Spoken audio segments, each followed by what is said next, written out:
Before we get started here, we got a new change coming, and I'll tell you about that change at the end of the broadcast. But let's get started with COVID-19 like we always do. And flashback to last week, and flashback to weeks ago before spring break, when we heard about the price of beef. Going up.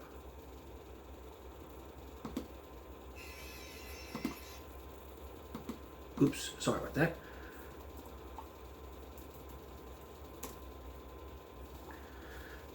Where we're still at 6.63 million cases with over 86,000 deaths in the state of Texas. New Oasis County is at 92,501. Over 1,400 deaths in New Oasis County. Tests, over almost 550,000 tests have been taken with over 14,000 positive tests, which is almost at 15,000, with positive rates of up to 2%. Hospitalizations. In the 7-day average since March 16th, 20,000 people have been hospitalized, with almost 4,000 people in ICU. Vaccinations, the biggest one ever. 20.8 million have had at least one dose, which is 71.7% of the population. 60% have been fully vaccinated, which is 17.5 million people of the population. For the U.S., 558 million doses been given, with over 217 million fully vaccinated, with 65.8% of the population fully vaxxed. What about worldwide? In worldwide, the total doses to be given worldwide is 11 million total doses. With new doses given in one day, we're at 95.4 million. 60 days, the line's gone up.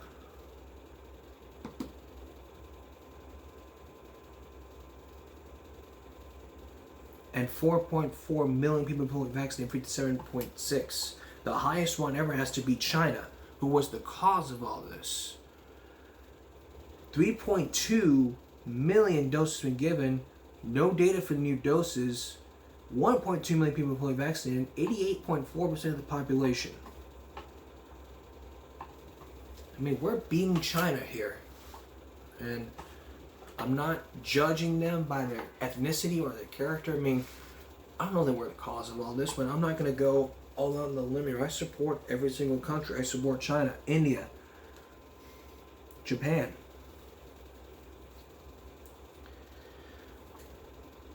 Where we had no data of new doses.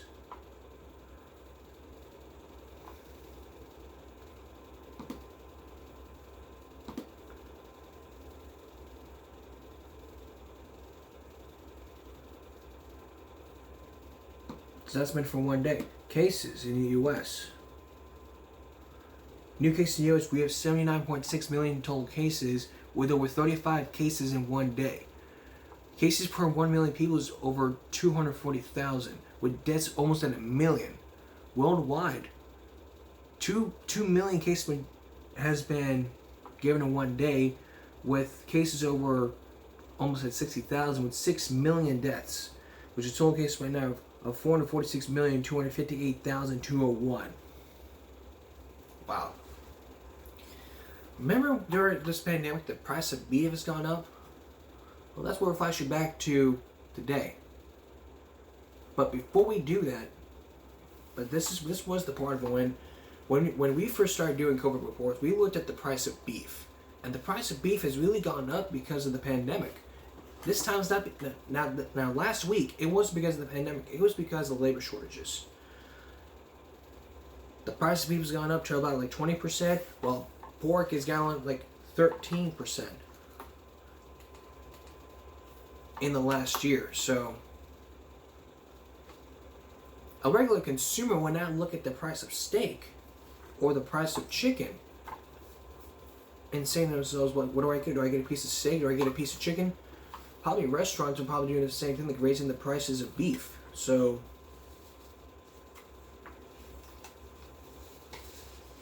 what does it say for you and me?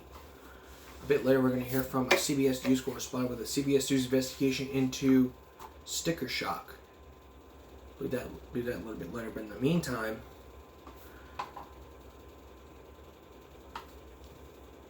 in the meantime, there is another one from the Detroit Free Press, which was released 5 hours ago. COVID subvariant Omicron BA.2 detected in Michigan. It's the BA.2 Omicron variant, also called Stealth Omicron, which is causing COVID surges in Western Europe and other parts of the world, has been detected in Michigan.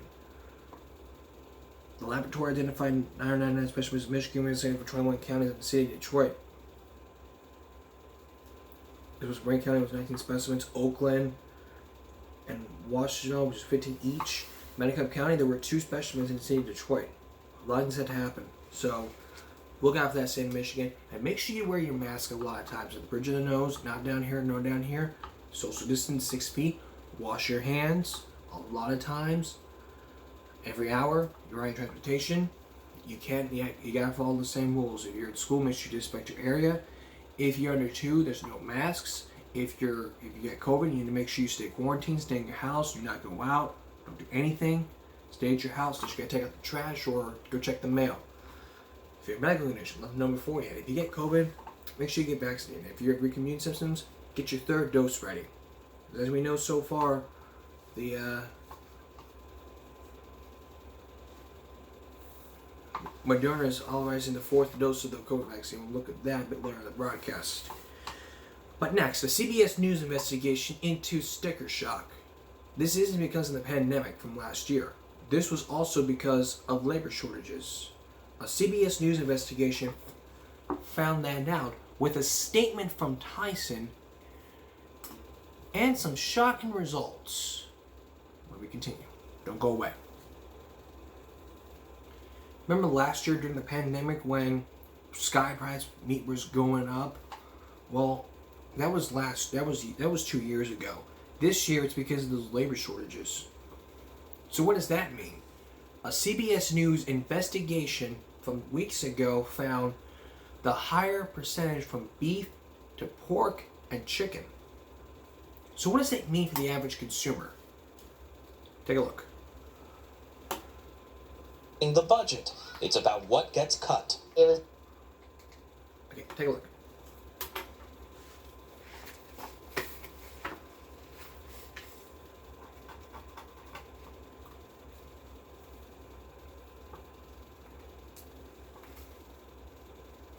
Not just fuel costs hitting records, prices are up across the board, and inflation is getting most of the blame for the sticker shock. But a CBS News investigation found that corporate greed is also a major factor. CBS's Manuel Bojorquez explains. Hi, baby.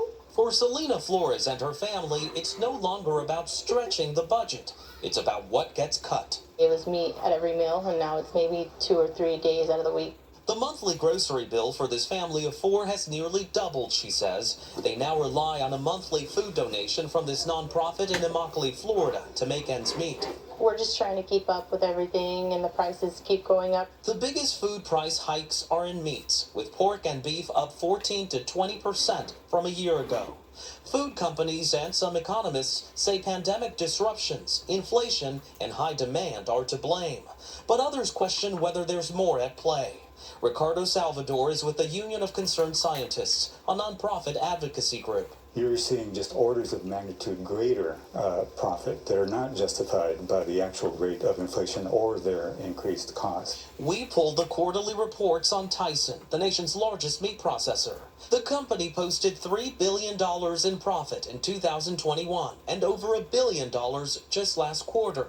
That means profits were up a staggering 48%, even as inflation is hurting American families.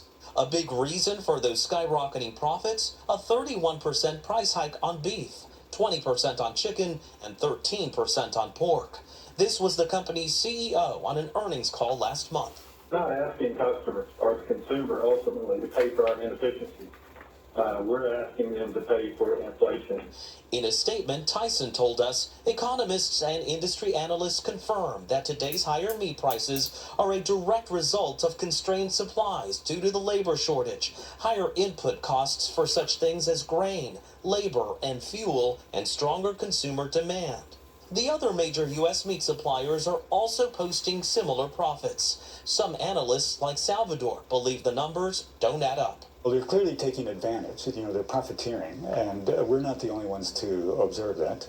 Even President Biden is weighing in, blasting the meat industry in his State of the Union address. Capitalism without competition is exploitation. It drives up profits. Just 4 companies control up to 85% of the nation's beef, pork, and chicken markets. That means they can name whatever price they want. And if you want to buy meat, you're paying that price. So there is nothing to prevent prices from continuing to go up. Correct. As long as there isn't competition that will help drive down the prices so that they have a reason to actually be more reasonable. And that's why Selena Flores is worried about her children's future. Prices are going up and they're going to continue to go up. There's no stopping it. I have to make money because how am I going to make ends meet? Manuel Bojorquez, CBS News, Immokalee, Florida. And what can the consumer do? Well, what the consumer can do, what you can do is to make sure you look at the price of the steak. If you plan on having steak this weekend or something at the end of the spring break, you need to make sure you look at those prices, because the price of steak is probably going up. And if it happens, and if that ever happens, just trying to make sure you understand how the price of beef and chicken's gone up. The cheapest one is chicken. Look, I'm not telling you what you guys can buy. I'm just letting you guys know the facts. I mean, what needs to happen? I don't want you wasting your budget like, oh, I can't live without steak. I can't live without red beef. Experts say you should eat red meat once every 2 weeks, because red meat is rich in iron, from steaks to hamburger meat. Steaks to hamburger meat, those are what those mean is just what those are is really mean. Those are really, you can't eat like once every 2 weeks. I eat steak once every 2 weeks, and I'm all right. It's rich in iron from egg yolks. So yeah, make sure you go for the cheapest one. Go for pork or go for chicken. That's probably my advice. Or create a meat budget. Like, get a grocery budget, but sort it into categories. Like, you have miscellaneous items, you have house items, food items. Separate into categories. You got your house items, like food items like milk, steak, eggs, hamburger meat.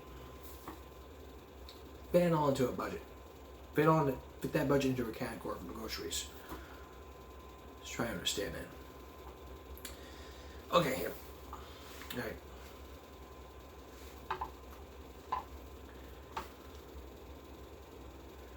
But the price of meat is but people are really worried about this price of meat going up. Which brings us to last week.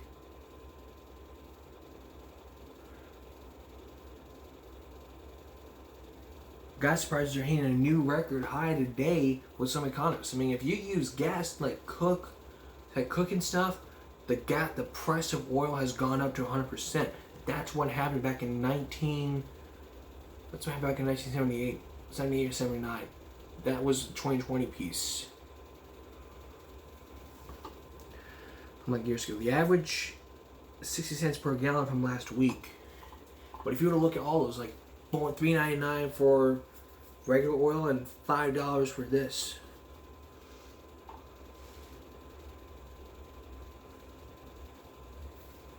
Yeah, find the cheapest one ever. I mean, you watch those numbers higher, like 50, 60% a year. I mean, you're paying a lot of money for gas. Try to make it to a gas budget so that this wouldn't happen. Alright. Before we go to break, I want to let you know, I want to note this. I had planned on giving my explosive rant about the story I told you about a few days ago, to where an adult kicked a non-verbal autistic student in Houston. We're gonna save it. We'll have that for you on Monday. I know you guys want to hear me see it explode and all, but a lot of things happening. We're gonna do this at the baseball game, but I apologize for that. It may happen at 2 o'clock. It all depends. We may do it tomorrow at 2 o'clock. It probably all depends. So what you guys need to do is to bear with me, because a lot of things dictate this. A lot of things I see dictate the schedule, so you guys got to bear with me here. All right. So here's what we got for you coming up in our. Take a short break here. When we return, there was another school shooting. This time in Boston. We'll be in the very latest from Boston as it goes. So don't go away.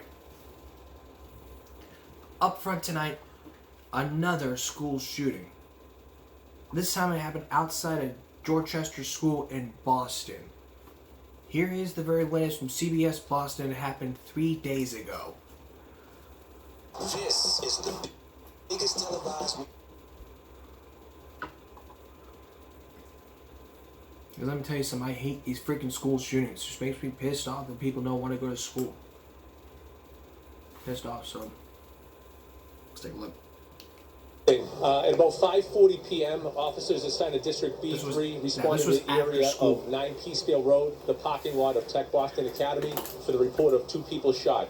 Upon arrival, officers observed a 31-year-old male victim suffering from apparent gunshot wounds and a 17-year-old male victim suffering from apparent gunshot wounds. Both victims were transported to local area hospitals with non-life-threatening gunshot wounds. The preliminary investigation indicates that both victims were in the parking lot of Tech Boston Academy preparing for a school event when a suspect opened fire, striking both victims.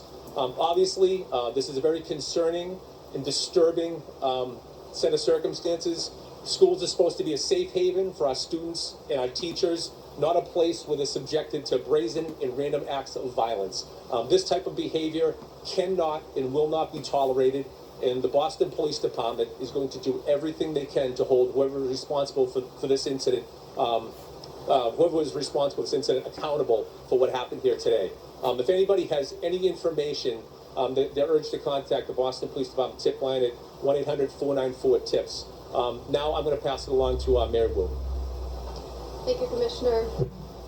I've had the chance to speak alongside the superintendent with some members of the school community here, and to see and be inside the school with some of the staff who are even on site right now.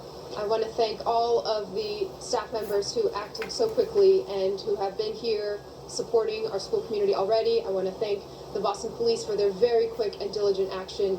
This is an unacceptable situation, and we are going to do everything it takes to ensure that each one of our schools, our parks, our communities are the safe, welcoming homes that all of our students deserve. We will make sure of that, and there are already plans in place, as we've spoken to the team here, to make sure that there will be supports on site tomorrow. Our neighborhood trauma teams are already here tonight as well, and we will make sure that we're providing the resources to help this community get the supports that are needed. This is a beautiful community. This is a school that is loving and strong and just so full of opportunity and energy here to make sure that we are keeping our young people at the forefront of what they're dreaming for, and we will make sure that this is an incident that we quickly address and make sure that our school communities have what they need to process and heal, and I am standing by with my team in my office to provide whatever supports are necessary. Now here's the very latest what happened on Thursday. So on Thursday, the county district attorney says police are looking for 2 people after shooting outside of Boston School. This was on Tuesday. On Thursday morning, district attorney Kevin Hayden visited the school later in the day, so reporters outside the courtroom and the support. He says the victims and those who witnessed the shooting were victims of community terror. And Hayden said police are looking for 2 people in the shootings and also discussed the shocking nature of the crime. But he is the acting district attorney. He pledged his office is actively investigating and searching for 2 individuals who did this. Bethel and the 17-year-old student are both in stable condition, trying to make full recovery. Both were in the parking lot in Tech Boston Academy during the school event, according to the Boston Police. But this is still a development story. You can check back with Boston, 25 Boston News with this, and check back with this broadcast, the very latest here. And now, speaking of the school shooting, Let's turn now to Oxford, to where prosecutor Karen McDonald is asking the public not to release the shooter. Now, why is that? Well, remember, the name was released years ago when he was charged as an adult. So on November 30th, he fired the gun. And now today, and now just yesterday, the prosecutor is asking the public not to address his name. Because he could go back to juvie. Now remember, he was charged as an adult, which means he was in adult jail. But they're pushing him to go back to juvie. And now with this, the prosecutor is saying, do not say his name. Here's what we know so far. Prosecutor, don't use an accused name. Don't use the accused high school Oxford shooter. The goal is not to sensationalize the name of the shooters. Local full defender Karen Shu sat down to talk about push for change. So what is the push for change? The quest for minority and families well-known motivating factor in mass killings and violent copycat crimes. McDonald said the court and public can stop using his name. It would potentially prevent another school shooting. There's someone who wants to be remembered during a court hearing determined if the accused shooter should be moved to a juvenile facility when McDonald decided to need to be changed in the courtroom. So now, here's what we know so far. We now know that the accused shooter asked for fan mail. The prosecutor said this, and I quote, he requests that how do I get my fan mail? My hate mail and my commissionary. He knows he's going to have people who admire him and people who hate him, and he wants to. Notary. The accused shooter asked for his fan mail. McDonald's asking for the court to stop using the accused shooter's name in the court and the pleadings. Research shows that many mass shooters have explicitly admitted they want fame, and that fame incites more school shootings. And now the prosecutor asked the public to stop the accused's name. In court filings, it has been stated that the accused shooter made explicit references to a prior school shooter and text messages stating to the need to do something that will make people think about him until the time ends. There's national groups of notoriety and don't name them that share research about not sharing the names of the mass shooters. This was the quote from Don't Name Them. In journalistically, routine to name the killer is public record, and it's important to use their names and likeness to apprehend them and bring them to justice.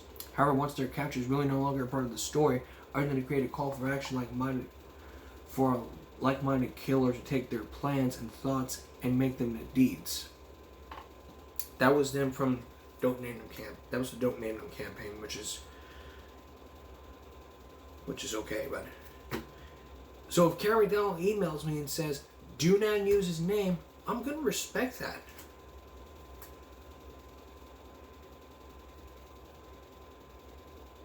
I'm going to respect to what the prosecutor has to say. So here's what we know now so far. The accused shooter, this is the last time I'm going to say his name, Ethan Crumbley, the accused shooter of the November 30th incident in Oxford, has been charged with murder as an adult. He is now sitting in jail along with the parents, Ethan and Jennifer Crumbley, who are charged with involuntary manslaughter. The bond was denied, and now the prosecutor wants Ethan moved to juvie. And now, the very latest is that the prosecutor does not want the public and the media to not use the name. Don't Name Them campaign. That's what we know so far.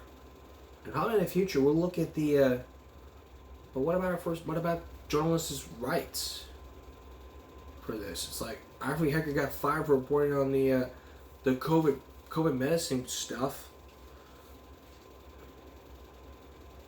I mean, that's how free speech is about. We'll have a look at that probably tomorrow night. But in a moment, some brand new changes. Just 16 hours ago, there has been a new threat in Buffalo, New York. Western New York Maritime Charter School says threats were made against the high school, leading to an investigation by Buffalo Police Department. The school, which is located on South Park Avenue, was made aware of the threats on Thursday evening. The Dark Friday, Buffalo Police will be at the school to provide support. It's not clear if anyone has been charged with the threats. We'll provide more news for and provide more information when it's available. That's the latest we know so far. Now a new change of pace here. I created a brand new YouTube channel with my show, Give Me a Break.